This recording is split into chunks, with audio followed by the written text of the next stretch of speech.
Good evening. The Literacy View is back, and we are so excited tonight to discuss Tim Shanahan's recent article. It's posted on Timothy Shanahan blog, and he is a professor of literacy and literacy instruction. He served on the National Reading Panel way back in the year 2000, and he had some really great points to make in this article. So we will begin with either Faith or Judy. All right, I'll start off. Hi, everyone. My name is Faith Borkowski. It's a pleasure to be back with you. I'm a consultant and author, and I have followed Shanahan on literacy for years now. And I would say this is probably one of my favorite articles that I've read. It's entitled, What Do You Think of Phonics First or Phonics Only in the Primary Grades? And what's interesting to me is there's a lot of controversy around this term. So I just want to say that, this probably came about years ago. I remember this being a discussion on Twitter, probably at least 5 years ago, where people were using the term first, fast, and only, phonics first, fast, and only. And I know that came about to stop cueing and guessing. That was why it was used. And then there were people who were very much against this term, saying, oh, it's phonics only. No, that's not what the intention was when this first came out.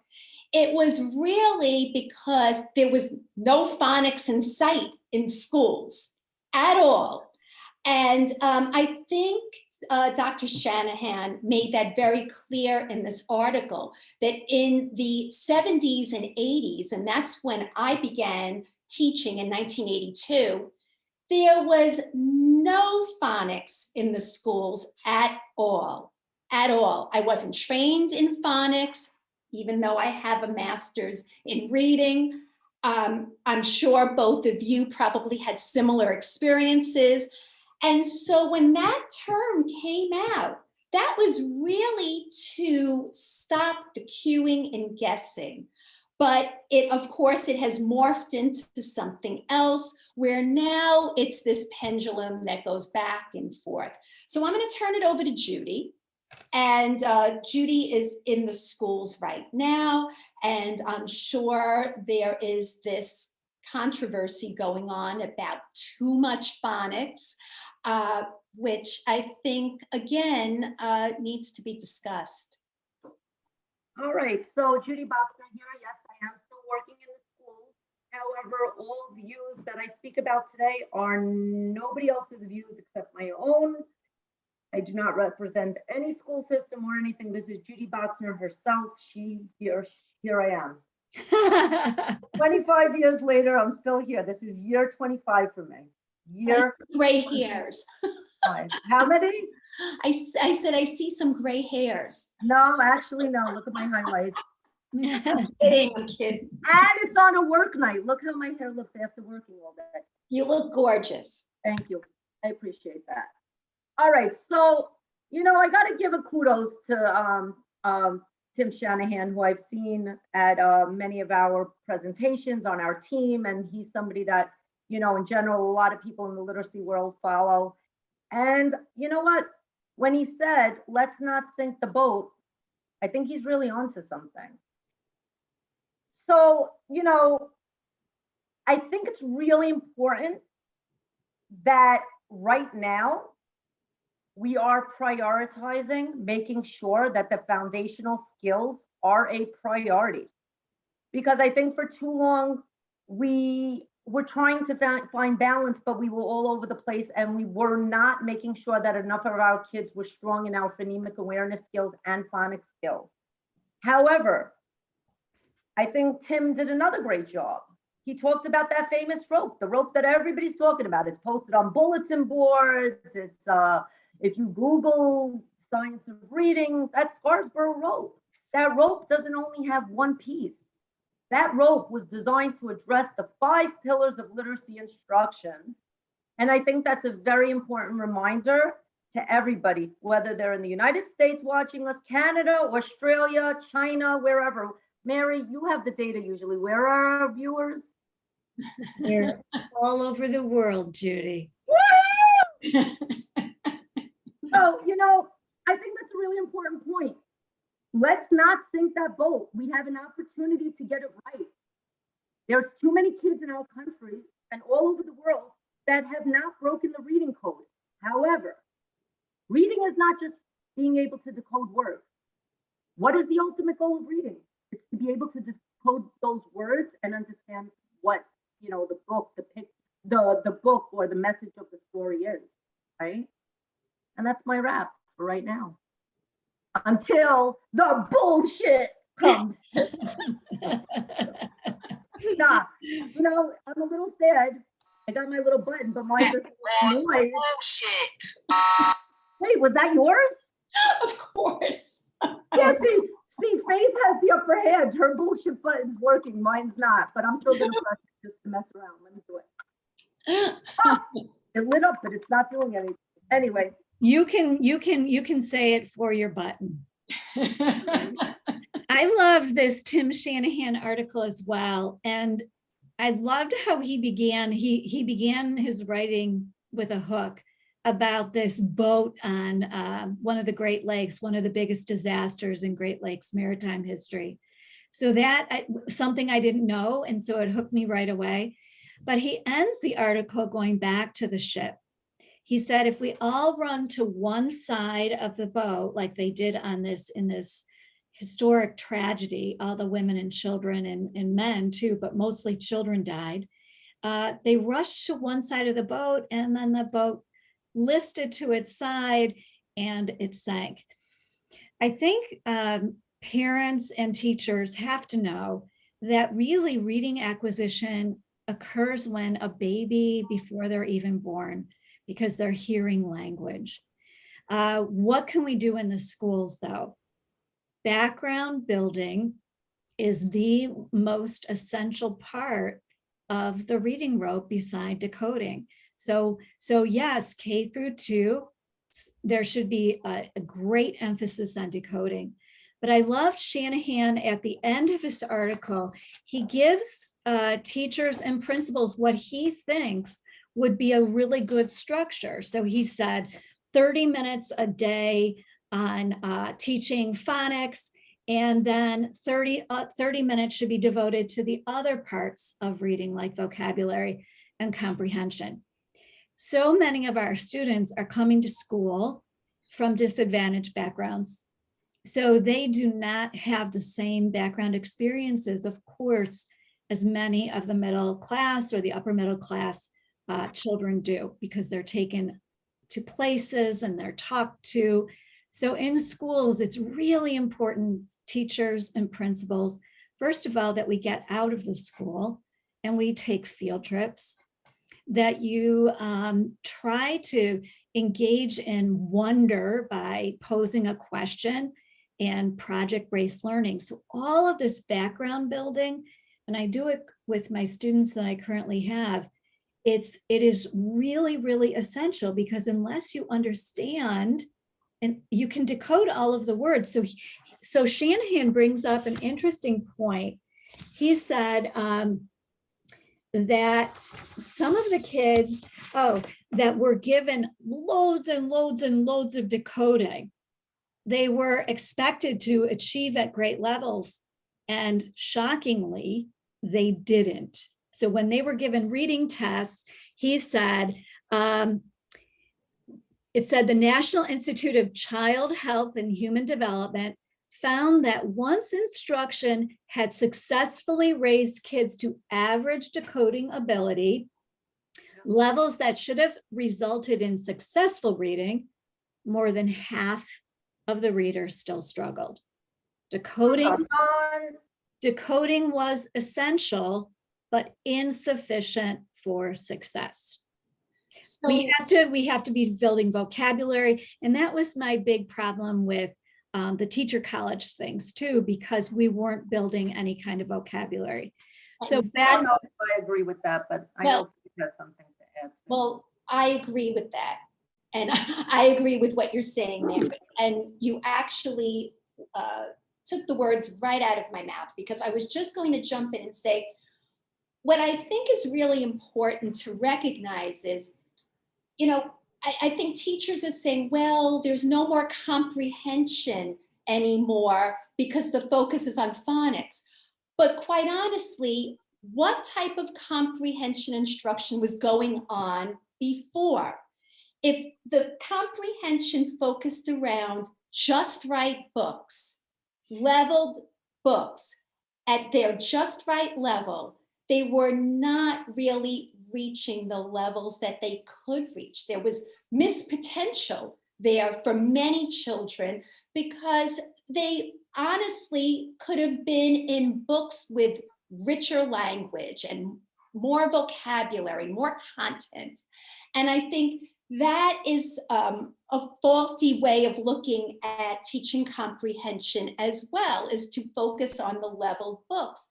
And like you said, Mary, you know, it's really critical for children who do not come from literacy-rich households to be able to get language, vocabulary building, all these things early on, from the moment they come into kindergarten, along with really strong phonics instruction. And we're not even talking about a specific program, but just quality phonics instruction, along with building that other domain, like Judy said, really looking at the rope, looking at the simple view of reading, which has been, you know, also downplayed on Twitter as something that's too simplistic. But if you really understand what it means, understanding what the simple view is, that there's more that goes into each domain. And if teachers are really working with both parts, and as Tim Shanahan said, 2 to 3 hours of instruction, reading instruction a day, not phonics instruction, but 2 to 3 hours of comprehensive reading instruction at the tier 1 level, that's really important. And just, you know, I want to throw this in too. We don't want to confuse intervention, where it's targeted with phonics, and throw that into the same category as tier 1. Tier 1 should be really comprehensive. Intervention should be targeted. And that's when you could narrow the scope for kids who truly need it.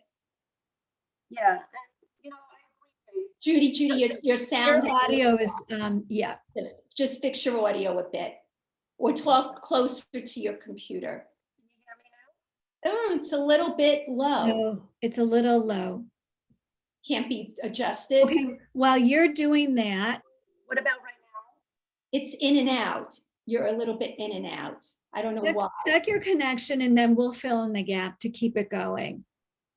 Okay, check your connection.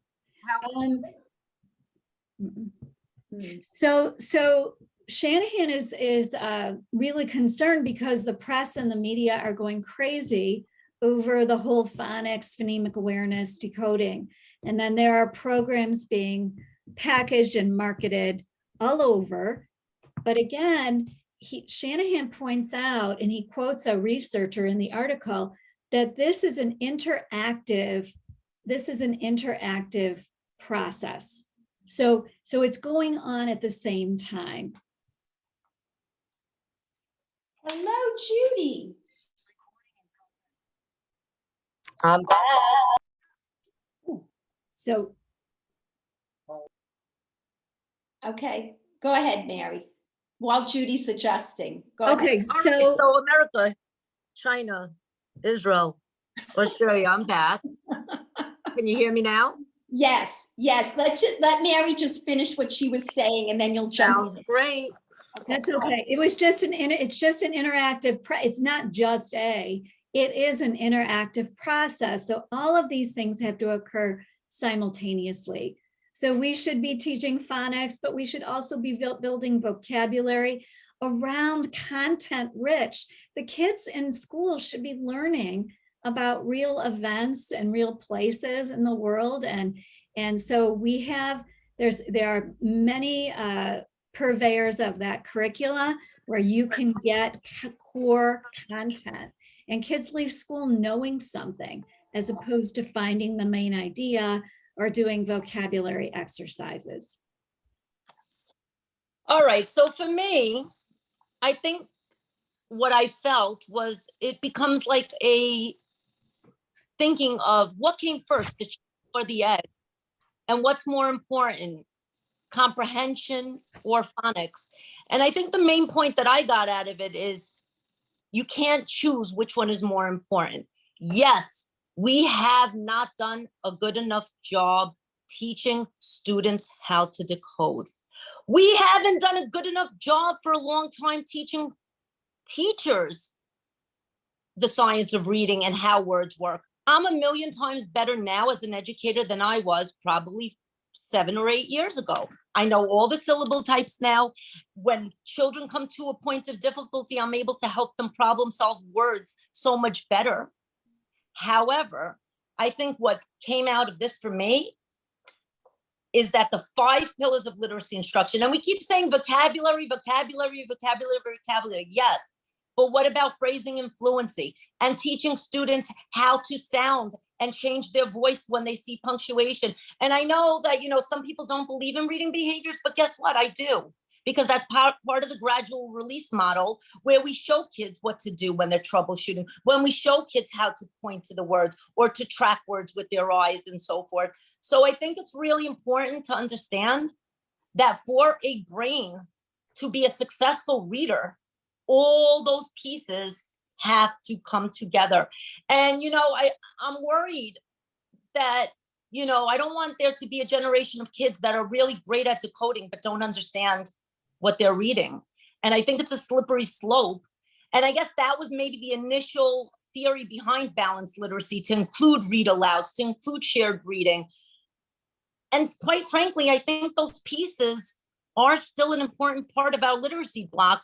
And yes, phonics is important, but another really important thing is that those skills aren't taught in isolation, and that we teach students how to transfer those skills.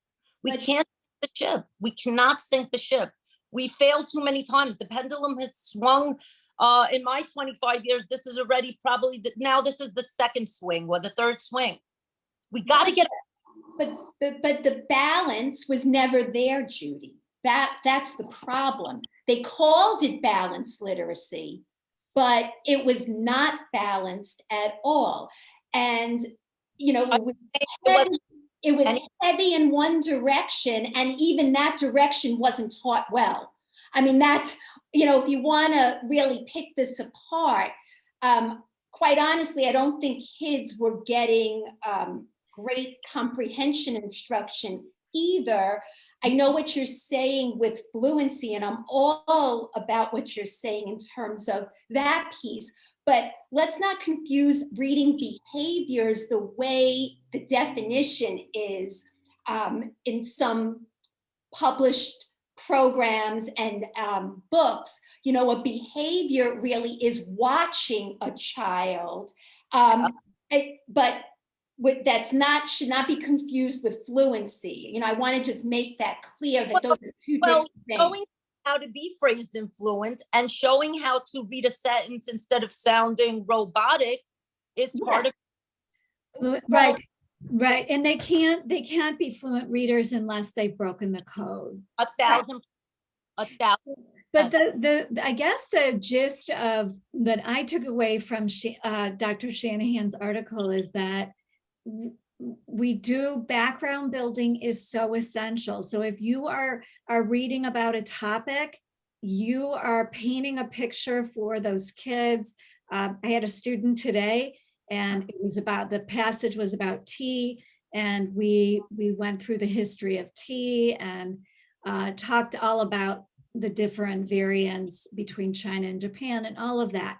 But to understand, you have to have background knowledge. It's really, And that begins with parents are probably wondering, well, how in the world do I do this? I have a granddaughter, and I talk to my son and daughter-in-law a lot, that really, when you're on your walk outside and you're feeling the trunk of a tree, what is bark? We were on a beach in Florida, and she found there was a woman with a loggerhead baby turtle hatchling.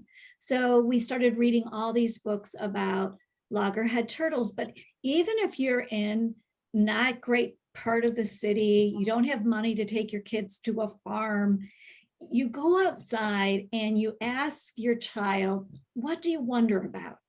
Like, why is the grass green? Or but parents can build background as well.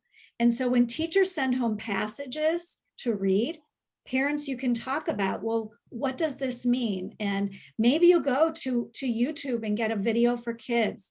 Maybe you look up something on the internet that gives them some more background. But that's what Shanahan, I think, is talking about.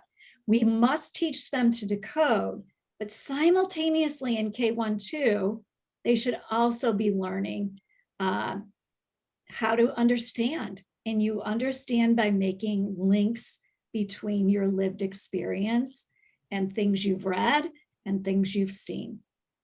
I think the teacher question that actually, initiated this blog in the first place showed that many schools are going in this direction of just focusing so much on phonics, again, a necessary component, but clearly this teacher in the question demonstrated through her words that there's something different going on in her building. So, I mean, I have the question right here, and it's upsetting to think that schools are taking this to a point of ignoring some of the important components. Here's her point. At my school, the district in service has made a big deal out of Scarborough's rope. Now, a big deal shows me that the way it was presented probably wasn't right in the first place. Yeah. But all right, nevertheless, when it comes to daily instruction, we, the primary grade teachers, have been told that decoding is the most important thing and that we are to emphasize that. Now, it is really important in the primary grades, but apparently it's being done in a way where they feel that that's the only thing they should be doing. Or again, this could be a situation of telephone where it started out one way, but then it morphed into something else by the time it got to the classroom teachers. And it says here, they've sent us to letters training, purchased instructional programs on phonics, and require testing students' nonsense word fluency frequently.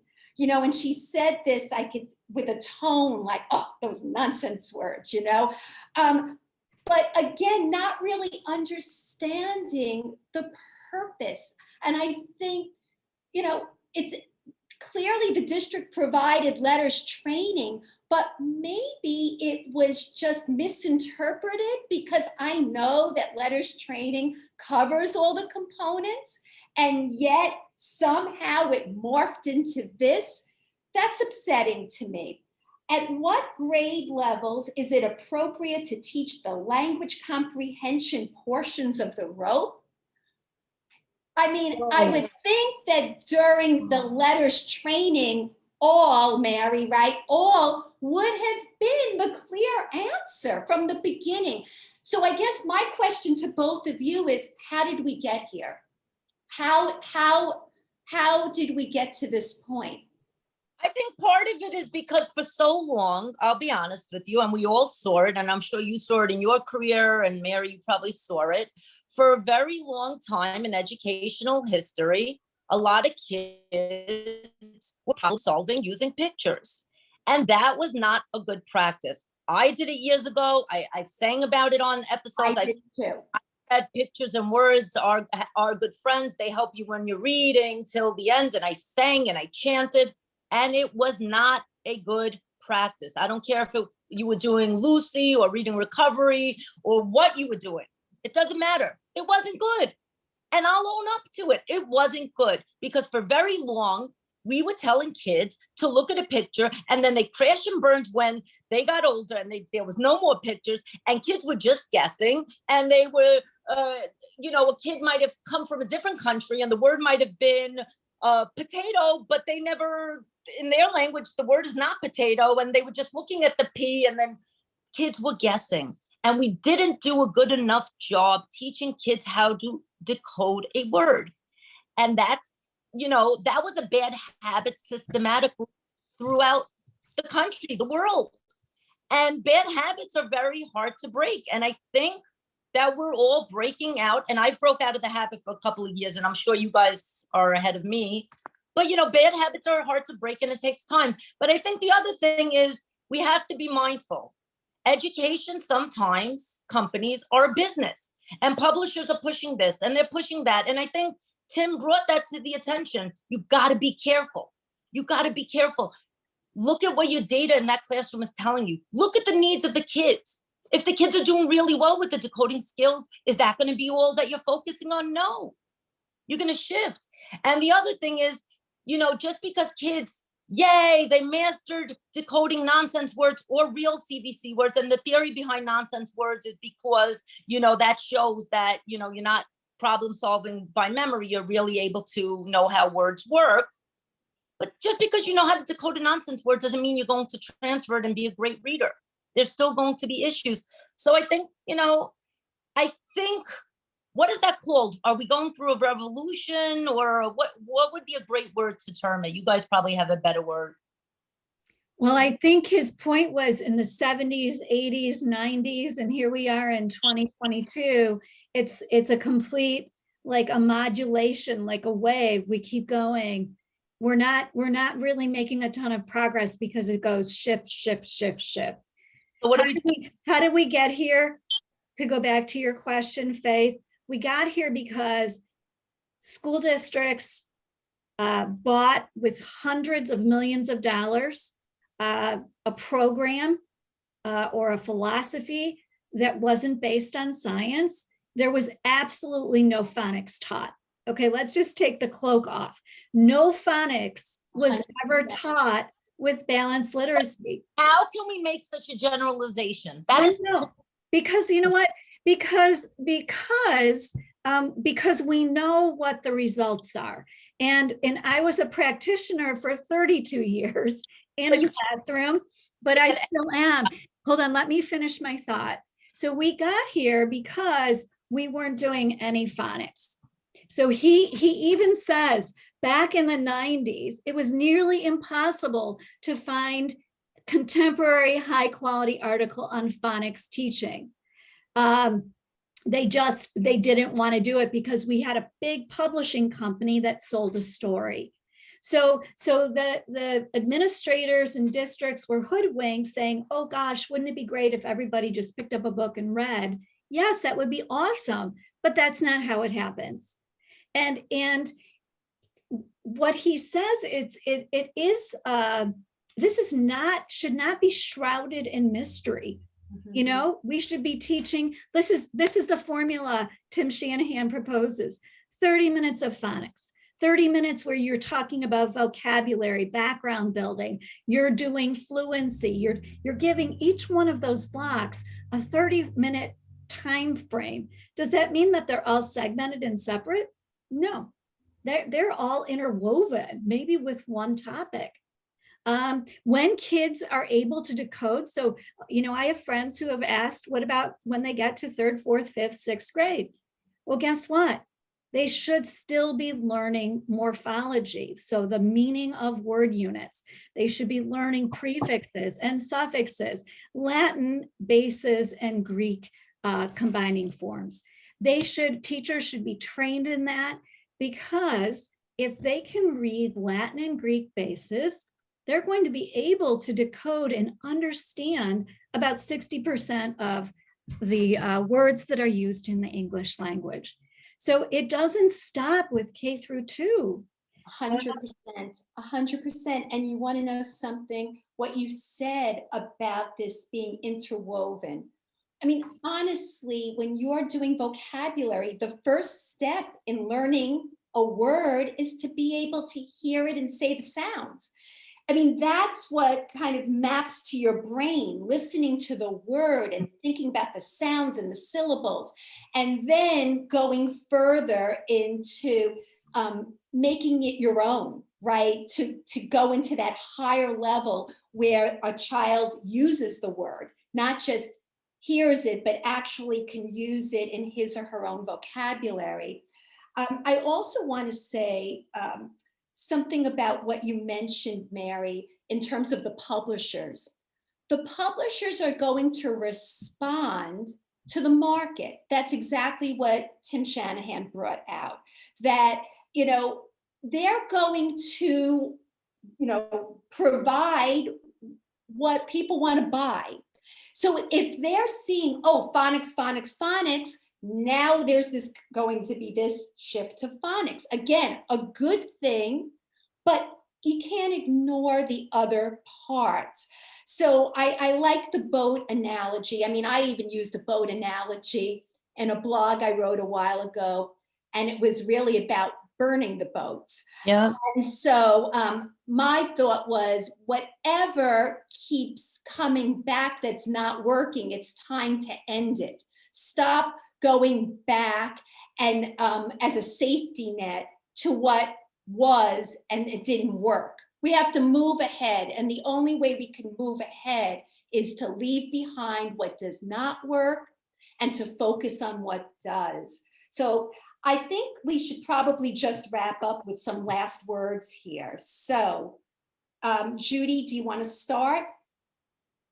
Sure. So like I was saying, and like I strongly believe, we need to do better worldwide with helping our kids decode words and know that that words aren't fully tricky.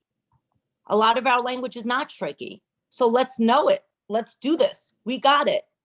Let's look at that data and let's see what our students need. And, you know, I want to know a little bit more. Tim's probably written about it a lot and so forth, but I want to know, and I'm hoping he's listening, what his feeling on small group instruction and how his message would translate directly into small group instruction. So I hope that soon enough he'll write a blog about that.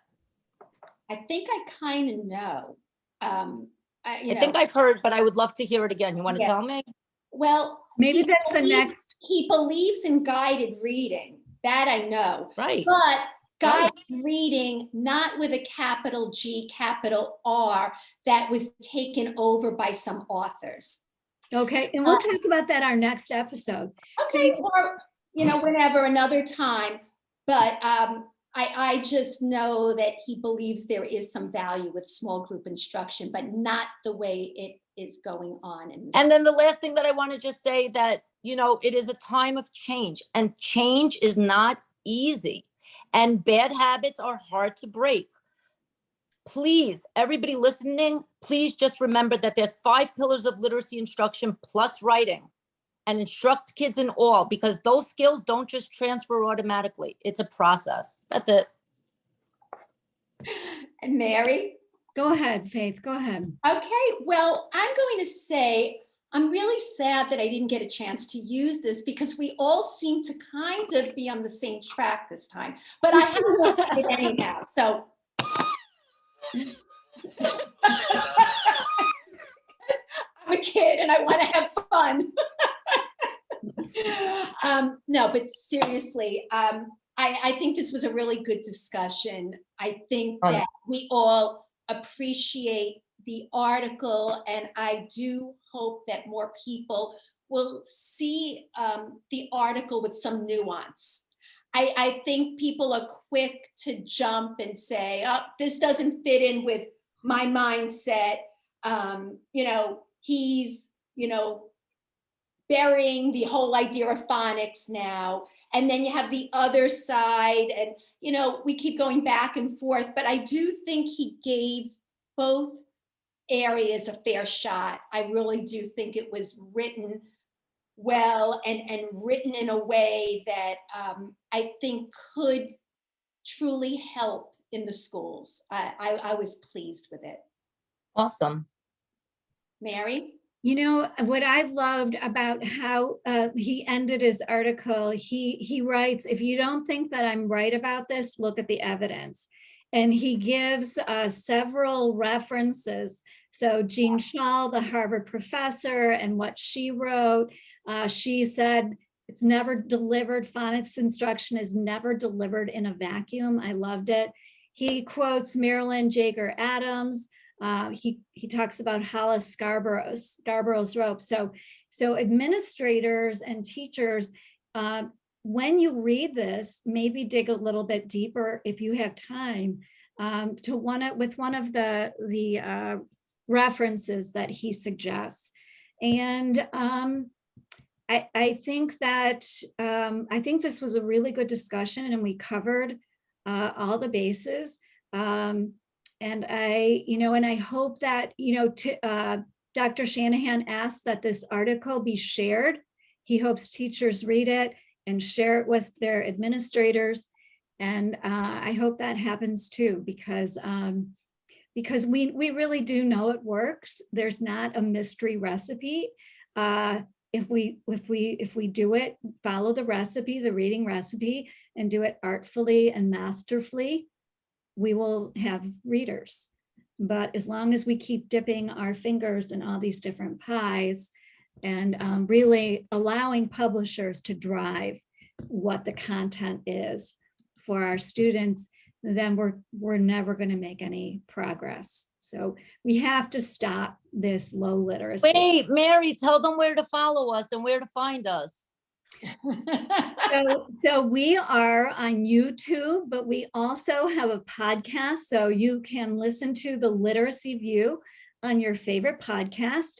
And we know that there are other shows like this, but we find that we're pretty unique and individual because we have a threesome. We really banter back and forth.